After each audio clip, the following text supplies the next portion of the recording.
Bonjour à tous, bienvenue sur la chaîne Eva Info TV. Aujourd'hui, on va voir comment on peut aligner les éléments du formulaire. On y va alors. Donc, sans attendre, on donne l'interface suivante. On demande d'écrire le code correspondant. Donc, je l'ai déjà fait ici, mais je vais sélectionner tout. Je fais CTRL A et je fais CTRL C. Pour le moment, je vais utiliser des raccourcis pour que j'aille vite. Et je vais faire un nouveau fichier. Donc, je clique ici Nouveau. Et je fais CTRL plus pour agrandir, pour que vous voyez ce que je suis en train de faire. Et je fais CTRL V, coller. Donc, tout le code que j'avais là-bas, que j'avais ici, je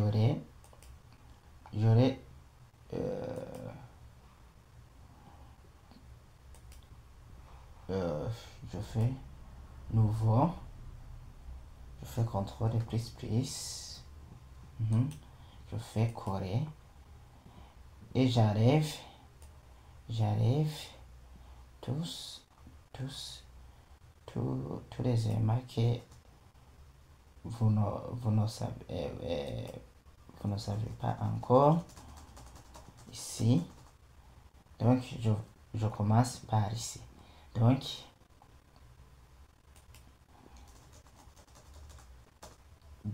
on nous a donné le formulaire suivant. Et je crois bien que tous nous connaissons comment écrire ce code, ce bout de code. Ici, dans Title, on voit ici en haut à gauche, il y a document. Je dois mettre document, le titre du navigateur, ici. Donc, je diminue pour qu'on voit bien ce que je suis tenté de faire.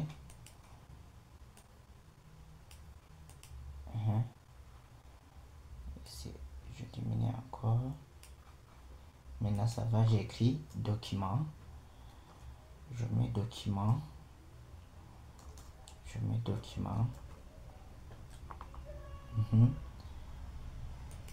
Dans body, on voit qu'il y a une couleur, la couleur orange.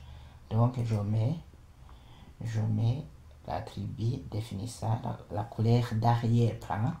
C'est BG color.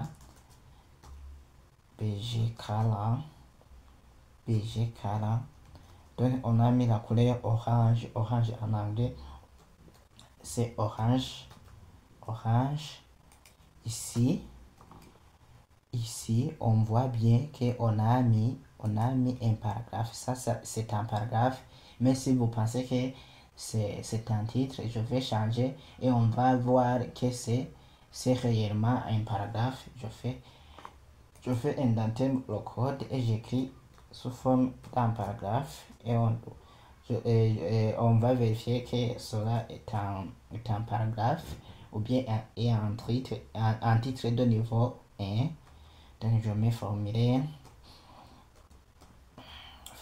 d'enregistrement, en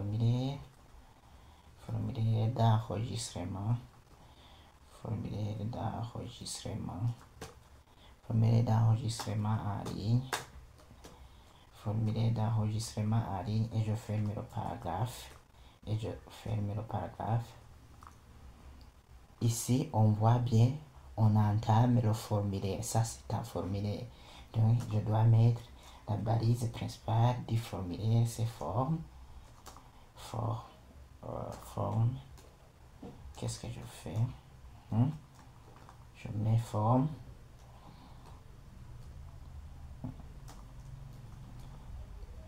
Et je dois mettre les deux attributs qu'on a vu.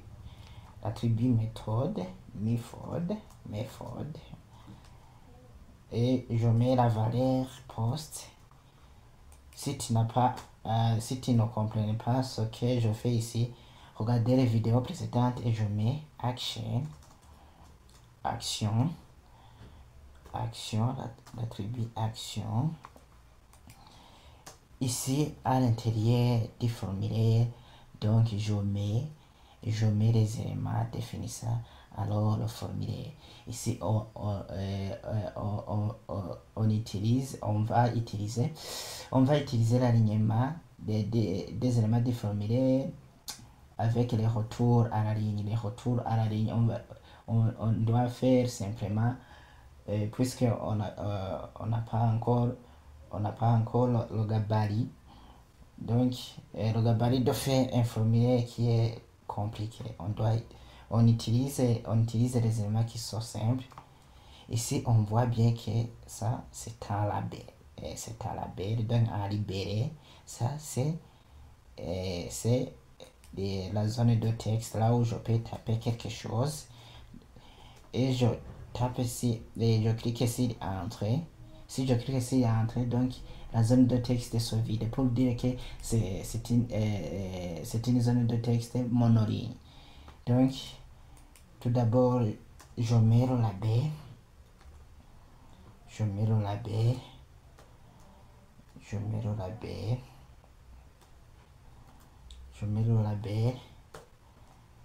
À l'intérieur du label, on voit qu'il y a le nom. Nom, point. Ici, le label reçoit l'attribut fort. Je mets par exemple nom. Ici en bas, on voit que l'input et le label se trouvent sur une même ligne. Donc, pas besoin de mettre le retour à la ligne. Je mets la balise input.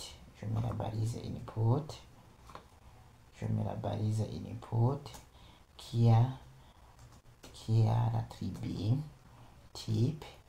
Si c'est un texte monoligne, je mets texte et je mets name, le nom qui va nous servir en PHP par exemple. Je mets last name et je mets l'ID.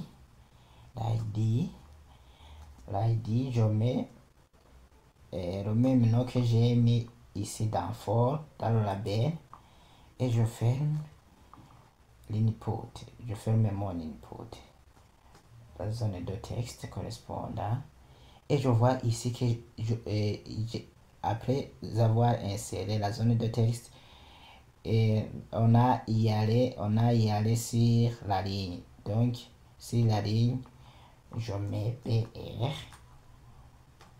devant. Je mets des retours à la ligne devant. Ici, si le chat qui suit, on voit si je tape quelque chose et que je clique sur Entrée, mais le chat se vide. Avant d'aller ici, on voit qu'il y a un mot que j'ai oublié de mettre, ex-Jean, ex-d.jean, exemple.d.jean. Donc, si je tape, le mot disparaît. Si je vide le formulaire, on voit que le mot revient. Pour dire que ici, on a mis l'attribut à l'intérieur, l'attribut placeholder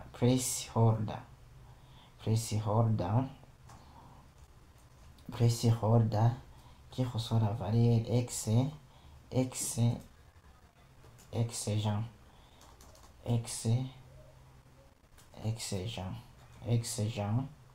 oui. Et je fais copier ce bout de code puisque je vois qu'il est semblable à celui-ci. Donc, je fais copier. Ici en bas, je fais CTRL-V, coller, et je change. Ici, c'est le prénom. Donc, je mets prénom en minuscule. Ici, je mets prénom en majuscule. Ici, on a mis des points, oui, c'est bon. Et on a mis X on a mis l'input, oui.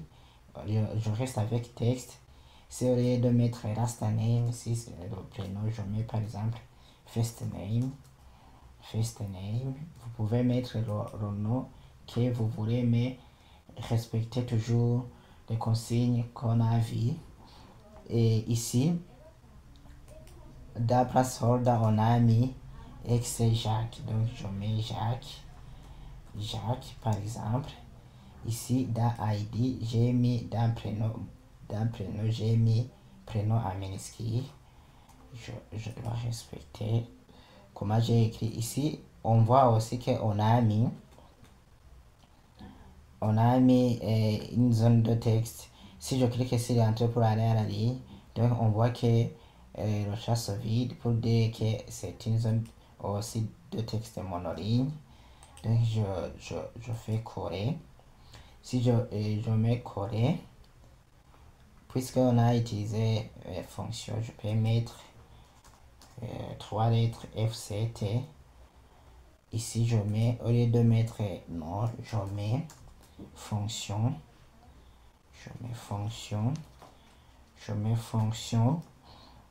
Et puis, je reste avec l'attribut type texte. Ici, je peux mettre fonction. Fonction en français, par exemple. En minuscule.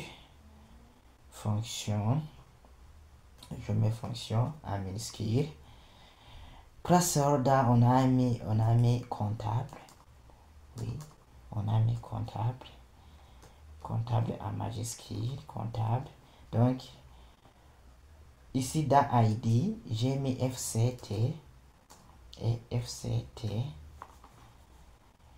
Ici, on y va si le chat qui suit. Donc, on voit bien que on a mis le label. Donc, tout d'abord, je mets le label. Je fais copier seulement c'était le label.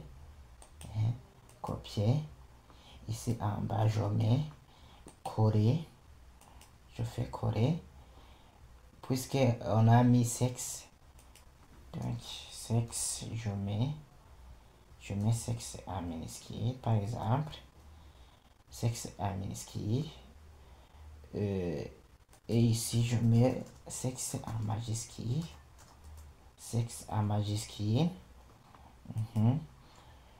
On est sur la même ligne, mais on voit bien que on peut cocher les éléments ou bien décocher pour dire que on a utilisé